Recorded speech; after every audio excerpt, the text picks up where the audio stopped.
Welcome to Cadwell Park. It's the Thundersport Superteens round 4 for Thundersport GP in 2017.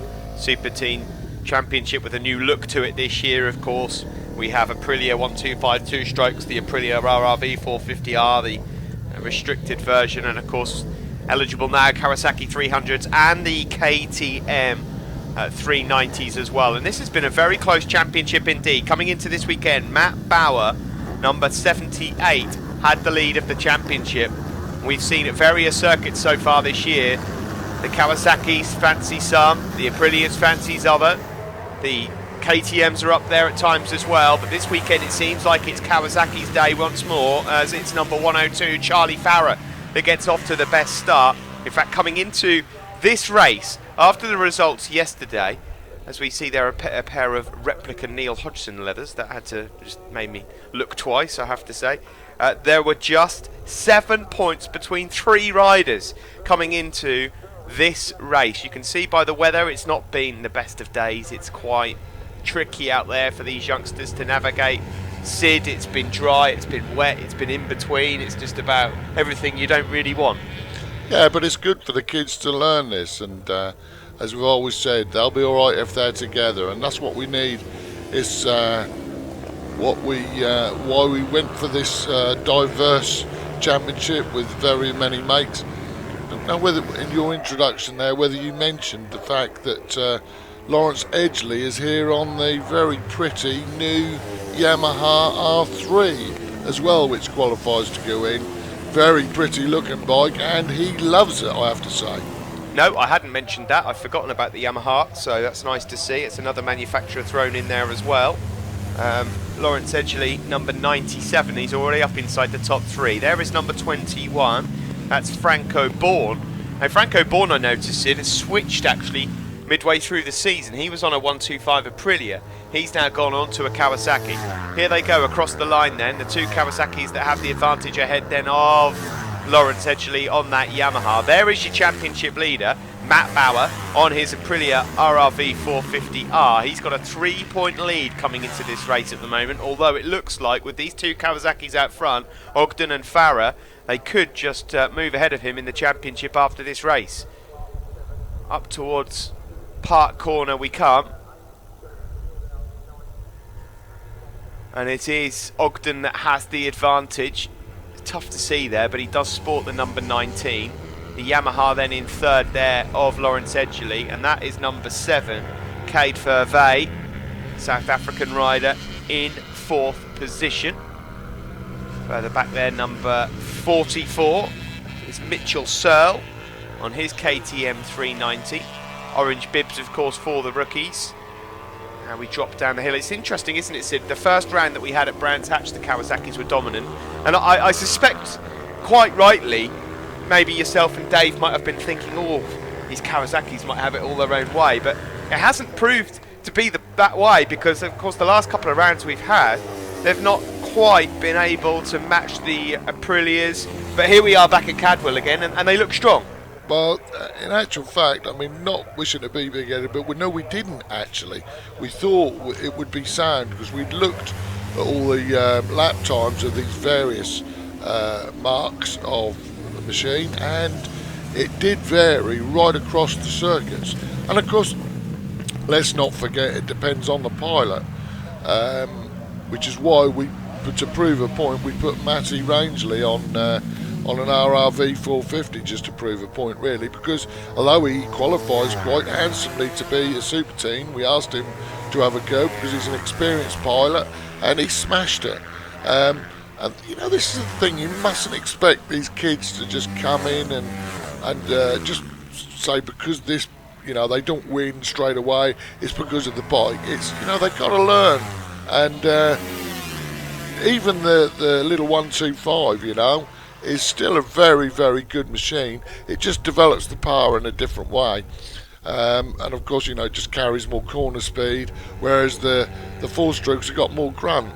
Well, certainly the grunt seems to be the key factor here at Cadwell Park. We've just seen there number 13, Jake Clark, currently Well, he was 4th coming into this weekend in the championship. Should still hold on to that after this race. The 2 Kawasaki's out front, there were Ogden and Farah. They dominated the opening round at Brands Hatch. They're back again here. Another thing maybe to throw in as well is the fact that Farah and Ogden were on these Kawasaki's last year. They know Brands Hatch very well. They know Cadwell Park very well. They do. Have they got the experience on the other circuits? Well, this is obviously the obvious question, and that makes a big difference. As you know, Steve, you travel around the world, and when you get, you only have to look at Taron McKenzie. I mean, he's now going around doing the, all the Move 2-3s, the Move 2-2s around the world, and he's having to learn the circuits, and he can't just go there and be fast, can he? No, it takes time to adjust. You have to learn the circuit first and then learn how to be quick on it after. But as it stands here, these guys flying across the line again. There is Scott Ogden. They're lapping in the 1:45s at the moment. Lap record in the Superteens still belongs to a certain Jake Dixon. 43.9. But he was fast, wasn't he? He was, yeah. Never won the championship, no, but he was fast. Had a few race wins on his day, and still is, of course, yeah. Congratulations to Jake, by the way, on his recent World Superbike wildcard round. Great to see. Just another one of the Superteen riders that's gone on to do great things. Indeed. Just watching Jodie Fieldhouse there going into Coppice. She's had some serious problems that have dogged her machine over the last couple of rounds, and it really had sort of dented her confidence. She was quite circumspect about it, and they've sorted the problem. They have found the actual problem, and now she can get on with finishing races and maybe forge her way through to the top with the lads. Of course, you've got to believe that one or two of these young riders will be tempted by the British Talent Cup that, of course, has recently been announced. Well, I hope so, because I mean it's a very, very good thing to have, and I'm made up, and I want the kids. I mean, the whole reason really that Thundersport GB came into being was to develop a youth development strategy to bring kids all the way through. So it's really good that Dorna are doing something about it. I welcome that. So we'll have to see what happens. 2 Kawasaki's out front, Ogden and Farah. If it stays like that, Ogden will have the championship lead going into race 2. He'll take that off Matt Bauer. At the moment, Aprilia's struggling to get into the top 5 or 6. We have 2 Kawasaki's out front. Here they are. Ogden, number 19, 102 Charlie Farrell. Then Lawrence Edgley on that lovely Yamaha R3 in 3rd. Cade and his brother Luke, that's the Furvey brothers, are now in 4th and 5th. Or no, maybe not, because Franco Born on that Kawasaki is just challenging him at the moment. So Matt Bauer there, number 78, was the championship leader. He's 7th and is the leading Aprilia. I can guarantee you that has not happened so far this year as yet, to see an Aprilia as low down as that. Yeah, by the way, the Furvey brothers, I was talking to Dad, Warren, and he said that they're only going to be on the KTMs now, so they're not going to use the Aprilias anymore. And because they don't use wets, for whatever reason, at the British Championship on those KTM Challenge, they won't be on wet. So if it is wet, you can expect to see them at the back. Well, yeah, I mean, British Championship, of course, is a big championship for them, and if you're racing wet there on the dry tyres, you've got to get the experience. Of course, back in the day, Superteens full stop, you never had wets. I know that, because I've been there. We didn't have the chance of racing on wets. The Scrapyard Challenge. It was a Scrapyard Challenge. If it Andy was... Reid comes to mind on that front. Absolutely, yeah. I remember that well. That was just before, actually, the wet tyres came in. That Andy Reid win at Alton Park in the wet was something to behold. Here is that Yamaha R3. It's pretty, isn't it? Yeah, lovely looking bike. Lovely looking bike. Here is the Aprilia, equally as appealing on the looks front. Arms waving around on pit lane as the last lap flag comes out. Ogden at the moment has now stretched his advantage to Charlie Farrer. in second. There is that Yamaha of Lawrence Edgley. Oh dear, there's an accident, and that doesn't look very good. Marshall's attending here to, that looks like Chris Moffat. And yeah, we've got red flags. That's going to be declared because the last lap flag was already out. It'll go back a lap. It won't make any difference. Scott Ogden is the race winner on his Kawasaki from Charlie Farah. Lawrence Edgley third on the Yamaha to make it a Japanese manufacturer top three. Cade, Furvey and his brother Luke were fourth and fifth. There's the top three then. Ogden, Farah and Edgley. We'll be back with race 2 in just a few moments.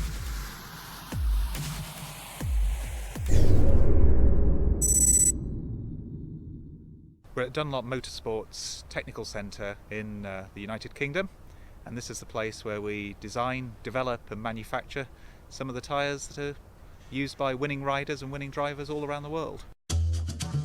All the Moto2 tyres are made here in Birmingham, they're designed here, all the development work happens here, and they're manufactured under the roof of our technical centre.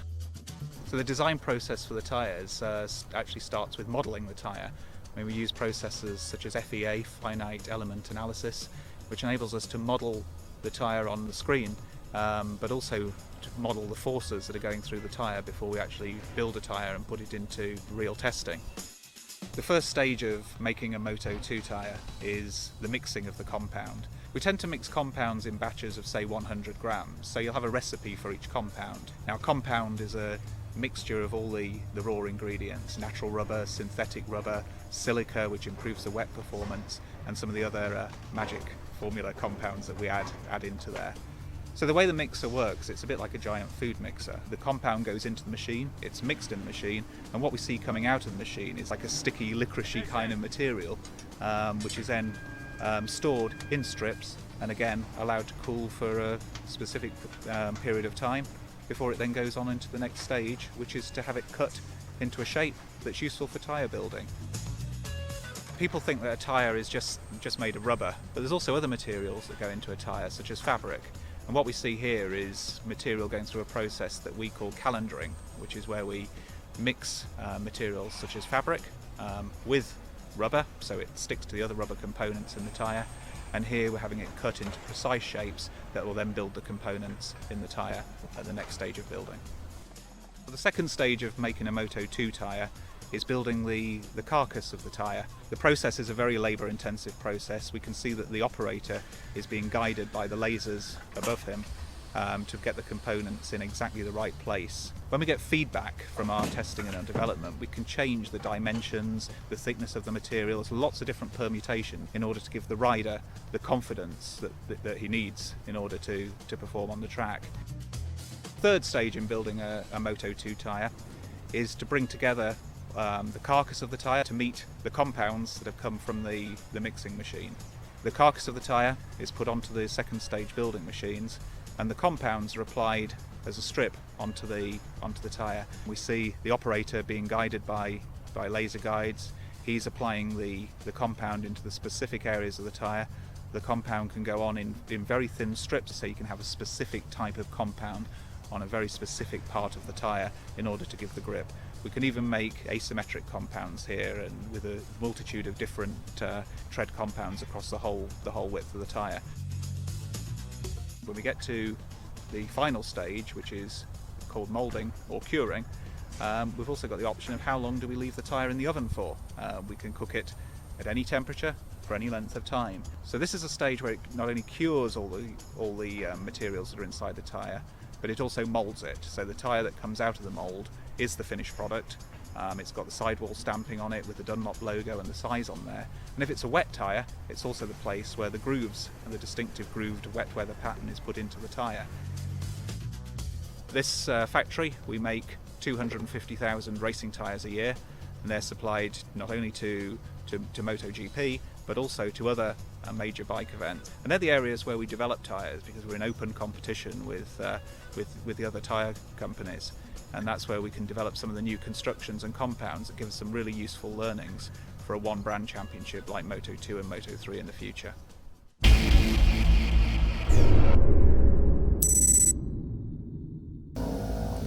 Welcome back to Cadwell Park. It's race 2 for the Thundersport Superteens, and the heavens have really opened now. No doubting the weather conditions. Declared a wet race, surprisingly, and wet tyres for everyone. There is Scott Ogden, the new championship leader, ahead of Bauer overall, and in fact Bauer's dropped down to third now because Charlie Farrer, that we just saw there, 1 at 02, has also moved ahead of him. It's still very close though. It's tipping down here at Cadwell Park, and there are not we are missing quite a few riders from the grid actually. There's about 8 or 9 missing as they charge away from the line. Yeah, the Furvey brothers have obviously decided that discretion is the better part of valour, and I wouldn't go out here on dries, would you? No, I suppose there was wet conditions where you might chance it, and then there's this, and you're not really going to be learning a great deal here, other than possibly giving Dad quite a lot of work to do before they drive home by picking bits of gravel and grass out of the fairing. So not the worst decision in the world, but it's Kawasaki's that are 1-2. It's this time Charlie Farrer that has the lead from Scott Ogden. In third there, Matt Bauer. So Matt Bauer, a good start for him on his Aprilia, and he'll want to try and keep in touch with these guys as much as possible. Here they are coming around the gooseneck and downhill already. The top 3 on this opening lap built up a bit of an advantage over the rest of the field. In fourth there is Jake Clark, number 13. That's Franco Bourne, number 21, on his Kawasaki, just going up underneath fellow Kawasaki rider Joe Ellis. Jodie Fieldhouse again out there. She's number 18, pink and black bike. Brian Moffat, he's out there. Unfortunately, after that nasty crash earlier on, Chris Moffat not out. So we send our best wishes to Chris. Looks like Lawrence Edgley has decided not to go out as well, Steve. Yeah, no water in the works on the Yamaha for him. Lawrence and his dad Nick have decided that it's probably best just to sit back and watch this one unfold. To be fair, the Edgleys, Lawrence isn't really a part of the championship fight, as it were, so maybe just thinking, do you know what, let's get this nice looking R3 back in the van, and we'll just watch this one from the side and laugh. Onto the start-finish straight we go. Really, really wet here at Cadwell Park. Matt Bauer there in third place then, ahead of the Kawasaki's of Bourne. There is number 24, Max Lofthouse. And just with Max Lofthouse there as well, the Aprilia of Brian Moffat.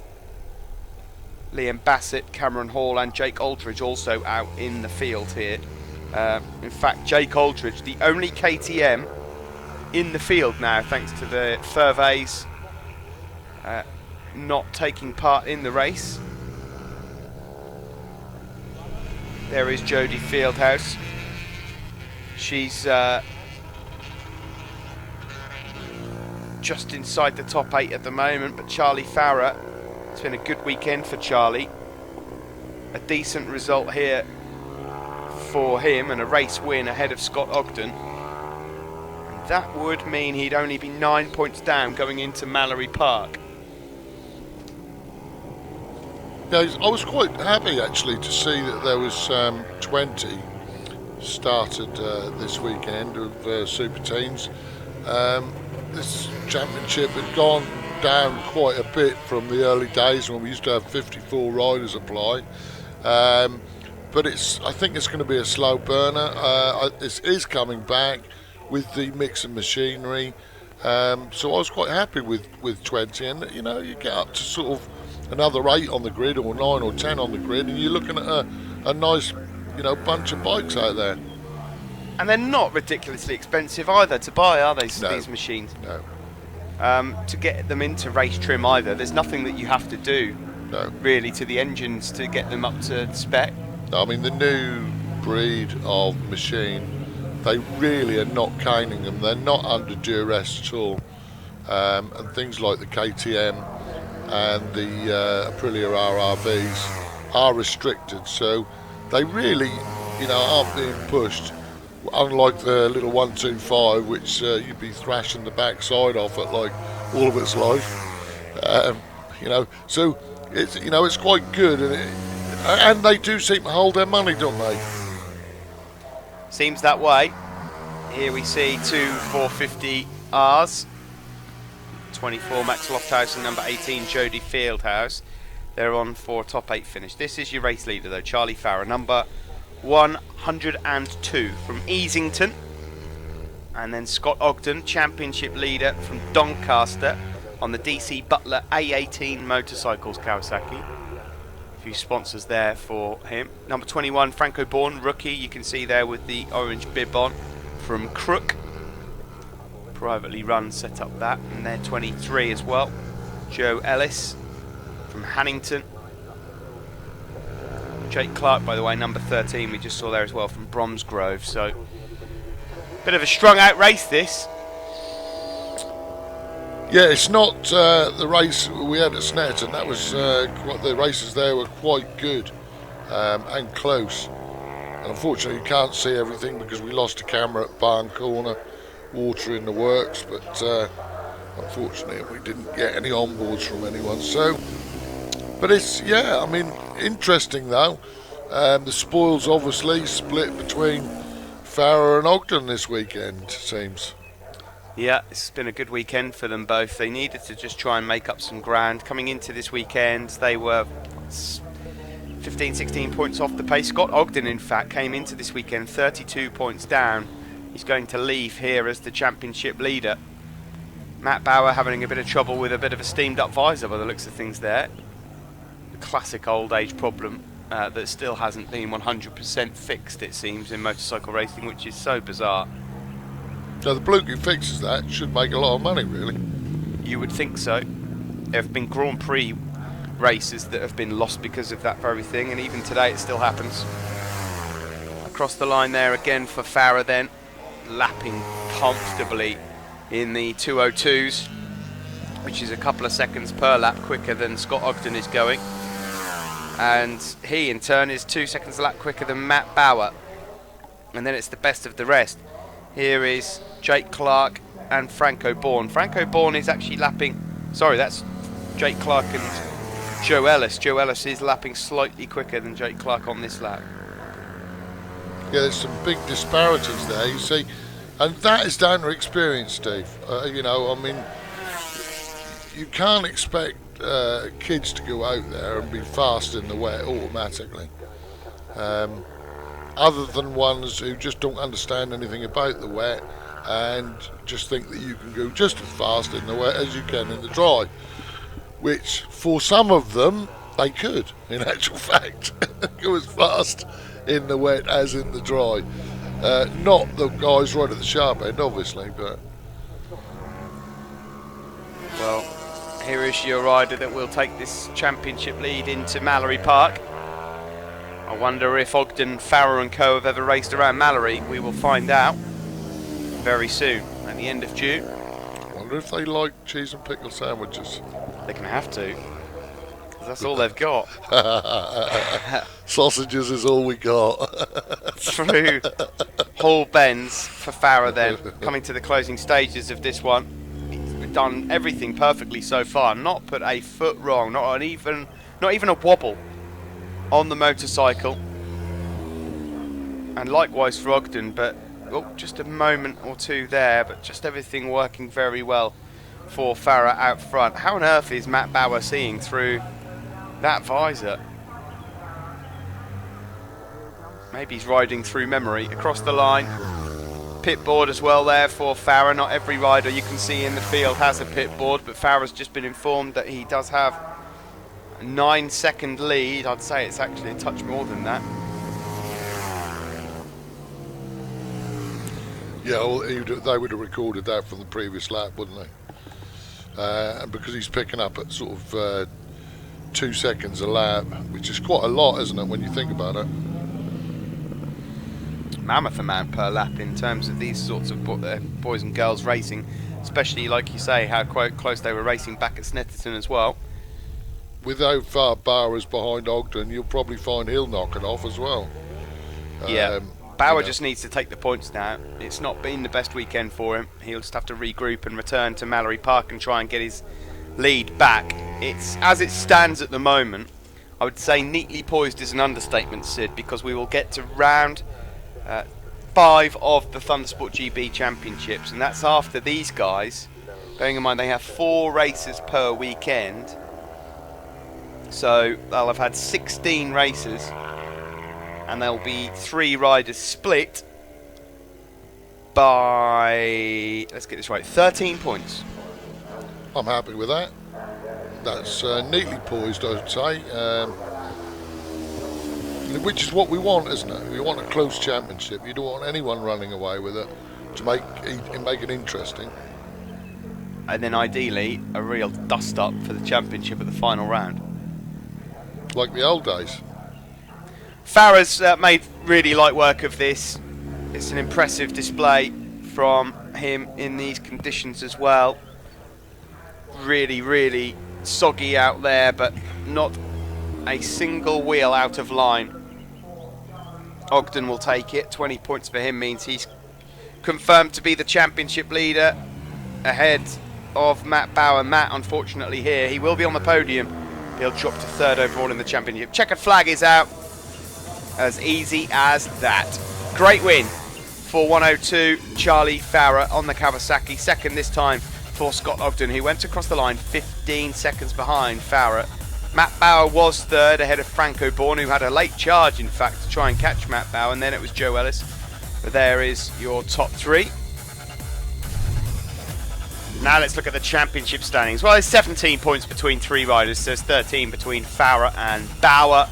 Scott Ogden it is with the lead. Brilliant weekend for him. 90 points out of a possible 100 here at Cadwell Park. That's it from us here in Lincolnshire. We will be at Mallory at the end of June. Hopefully you can join us then.